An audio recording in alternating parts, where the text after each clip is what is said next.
Olá, estudo de número 5 com o título A Boa Notícia do Juízo. Quando nós ouvimos falar em juízo é algo que nos assusta, porque serão estabelecidos, seremos medidos segundo o nosso desempenho.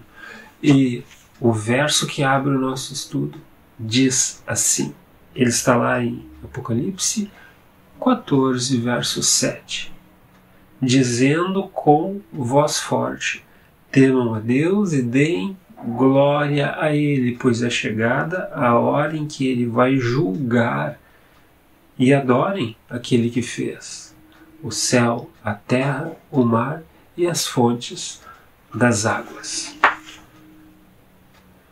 Critérios de julgamento.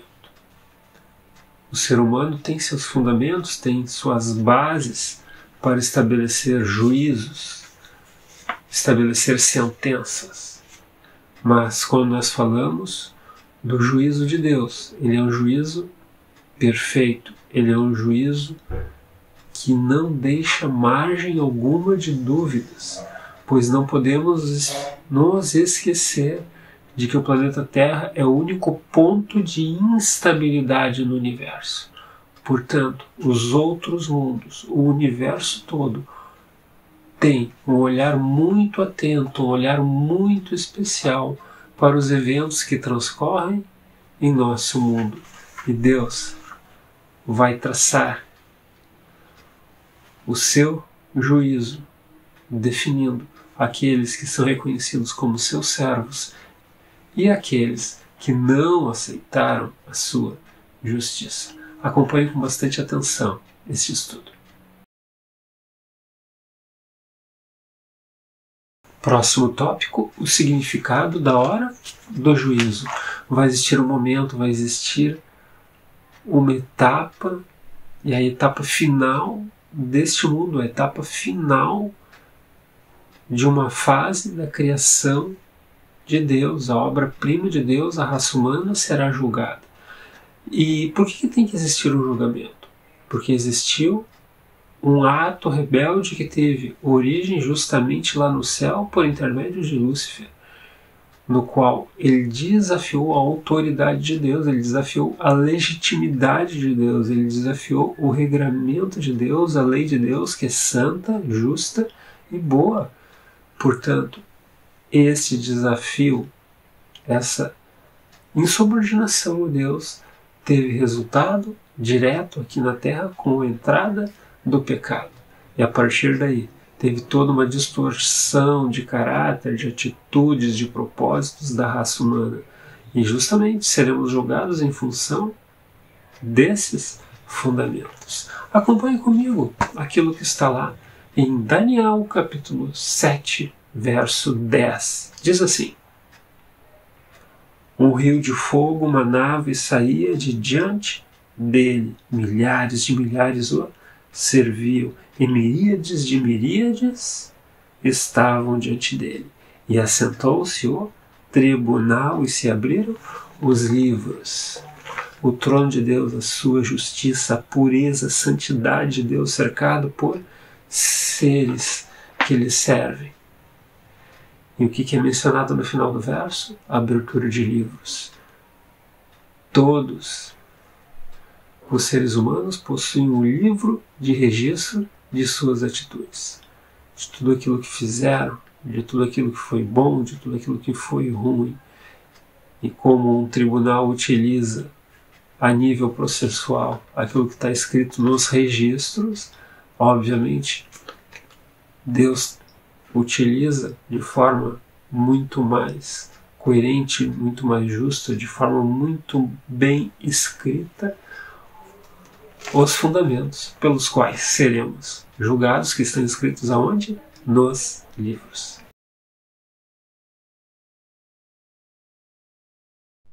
Olá, meu irmão, olá, minha irmã, que bom que nós estamos juntos, mais uma vez estudando a lição da Escola Sabatina.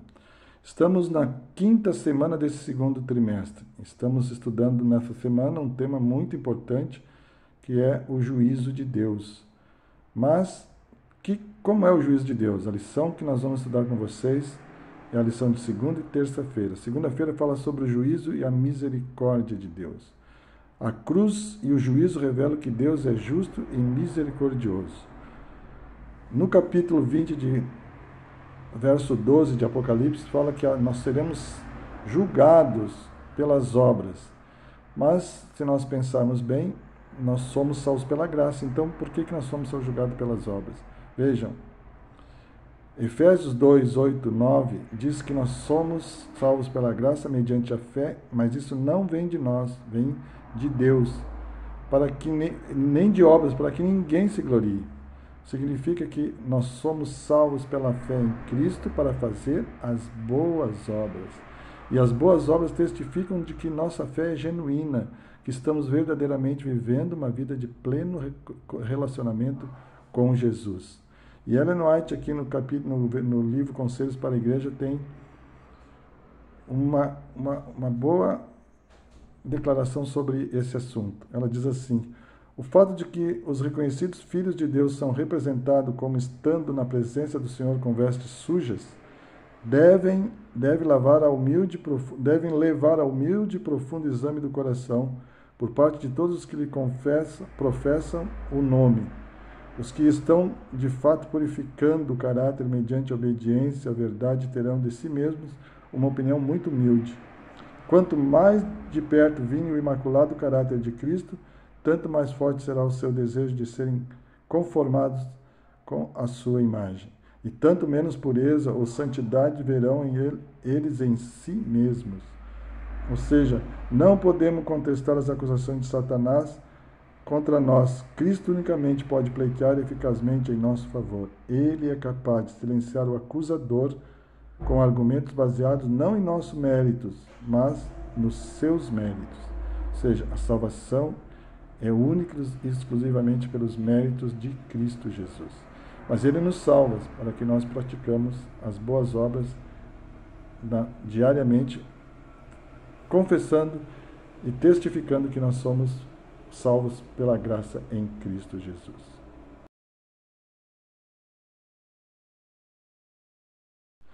Terça-feira, uma cena magnífica. Os livros de Daniel e Apocalipse, eles são complementares e nos apontam para os últimos acontecimentos dos últimos dias da história deste planeta. Daniel, no livro de Daniel, Deus mostra para ele, aponta para ele os reinos do mundo, né? Babilônia, Medo-Persa, Grécia, Roma Imperial, Roma Papal, depois a destruição de Roma e a perseguição do povo de Deus por 1260 anos. Mas logo em seguida disso aparece, naquele momento, uma cena de juízo, onde são postos os livros e Jesus agora não somente será o nosso juiz, mas também não somente será o nosso advogado, mas também o nosso juiz. Então nós entendemos nesse julgamento de que Jesus vai fazer tudo possível para que nós todos sejamos salvos. Quem que vai ser salvo? Aqueles que entregaram suas vidas a Cristo, confiaram na sua misericórdia, confiaram na sua justiça e viveram uma vida semelhante de Cristo aqui na terra. Então nós não precisamos ter medo do juízo. O juízo aqui na terra ele é complicado, porque quem julga não é uma pessoa perfeita, é uma pessoa que peca, e quem é julgado também. Então vejam, é muito difícil de ter um julgamento justo. Porém, esse julgamento que nós vamos passar é um julgamento justo, porque Deus vai apresentar diante do universo todas as nossas ações, todas as nossas palavras, todos os nossos pensamentos, para que ou decidiram tudo isso, ou nossa vida decidiu para salvação ou para perdição. E o resultado disso tudo é que, se nós formos salvos, vamos morar eternamente com Cristo, que vai receber o seu reino para sempre. Ou seja, essa terra será uma terra renovada, onde nós habitaremos com Jesus por toda a eternidade. Que nós possamos meditar nisso, não ter medo de um juízo, porque o juízo, se aqui na terra houvesse um juiz, o juiz fosse juiz e advogado, certamente haveria conflitos de interesse. Mas no caso, Jesus é o nosso juiz, mas também é o nosso advogado. Ou seja, nós somos hoje, vamos dizer assim, bem beneficiados para podermos ser absolvidos no tribunal de Deus. que nós possamos entregar nossas vidas, cada dia pedir para que Deus tire de nós o egoísmo, o orgulho, a soberba, a fim de que tenhamos um coração semelhante de Cristo. Deus nos abençoe e que nós possamos ser salvos e viver uma eternidade ao lado do nosso Salvador Jesus. Amém.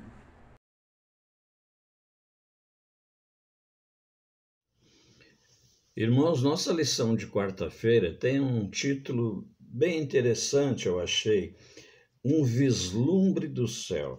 Eu nunca tive esse vislumbre, mas o apóstolo João teve esse vislumbre, aliás, convidado por Jesus, né? Diz que Jesus convidou ele a olhar pela porta do santuário no céu, para ver as cenas que ali aconteciam e que iam continuar, né, acontecendo. Inclusive pediu para que ele escrevesse essas cenas. E no capítulo 4 do Apocalipse, nos versos 2 e 4, você vê nesses versículos que claramente a visão do trono de Deus, visto por João, era um trono cercado de seres celestiais. Então a lição nos pergunta qual é a relação que tem, qual é a semelhança que tem esse capítulo 4 de Apocalipse, nos versículos de 2 a 4, qual é a relação que tem com Daniel 7, capítulo 7, né, que de repente você já leu algumas vezes, né? Então você vê que Satanás ali dá uma ideia de que também ele tem um trono montado no céu, né? Mas é um trono que fatalmente será destruído, né? E para que nós tenhamos assim uma ideia um pouco mais ampla, nós temos que realmente ler o que consta lá do capítulo 7 do livro de Daniel, quando ele tem aquele sonho com aqueles 4 animais, né? Aqueles o urso, o leopardo, né? Enfim, 4 animais, né? Então, que representam 4 grandes reis, né? Só que o quarto será um santuário aqui na terra que jamais será destruído. Então você veja que qual é a semelhança. Deus tem montado no céu um trono, né? O trono dele, o santuário, montado cheio de seres celestiais, quando Satanás, bem oposto a isso aí, né? Apresentando animais que devoram, animais de mãos de ferro, dentes de ferro.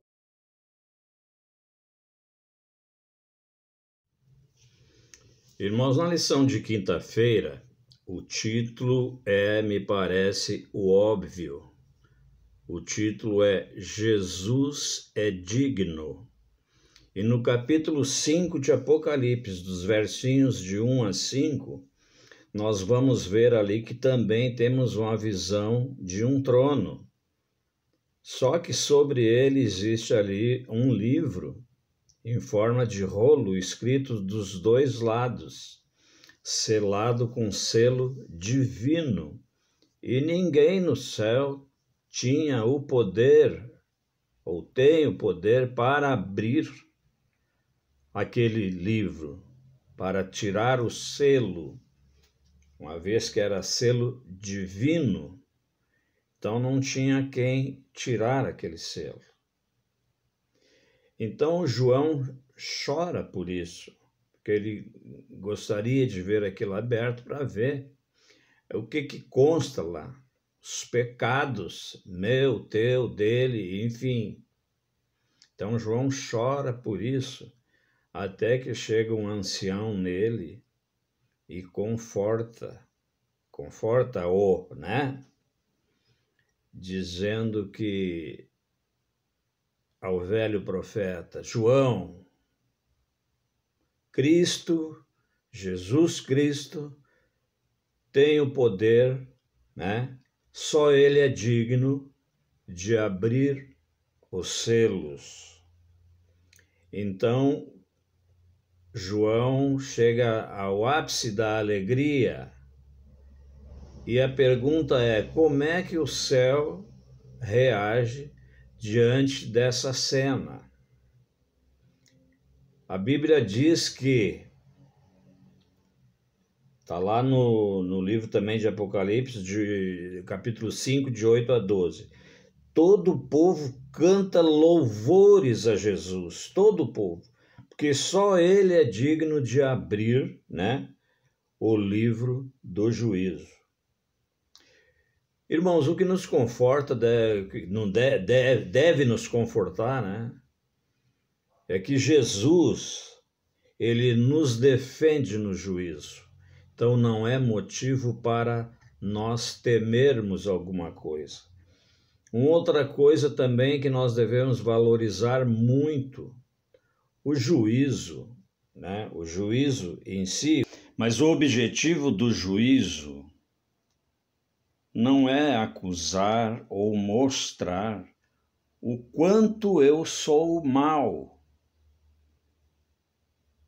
mas mostrar o quanto Deus é bom. Amém, irmãos? Pense nisso. Vamos fazer o encerramento do nosso estudo. Resumindo, haverá um juízo, haverá uma sentença, haverá aqueles que serão condenados e aqueles que serão absolvidos os salvos, os que viverão eternamente com Deus. Os condenados, aqueles que receberão a sentença justa de Deus. Um ato de misericórdia através da extinção de sua existência também em termos eternos. O que seria de nós se não fosse a misericórdia de Deus? Nós, através da nossa natureza humana, pecaminosa, tendenciosa, nós seríamos condenados. O pecado nos leva o quê? À condenação, nos leva à morte. Mas, em meio a isso tudo, o céu se mobilizou para enviar justamente o Salvador através da sua missão de redenção, de nos salvar, de nos dar esta oportunidade de resgate, de sermos absolvidos. Portanto, temos o intercessor Jesus Cristo que nos oferece a possibilidade de sermos absolvidos apesar de nossos erros. Para isso, temos que reconhecê-lo como superior em nossas vidas. Existe juízo, sim, mas existe um Salvador. Existe um intercessor, aquele que nos defende diante do Pai. E se aceitarmos o seu sacrifício, a sua intercessão, o seu amor por nós, estaremos absolvidos. Que notícia maravilhosa! Com certeza, você deseja ser absolvido. Que Deus esteja conduzindo você e sua família e nos encontramos na próxima semana com um novo estudo. Até lá. Tchau, tchau. Pai, não temos palavras para agradecer o plano maravilhoso de salvação que envolve a mudança de vida e de experiência. Faça isso continuamente em cada filho, em cada filha. Em nome de Jesus. Amém.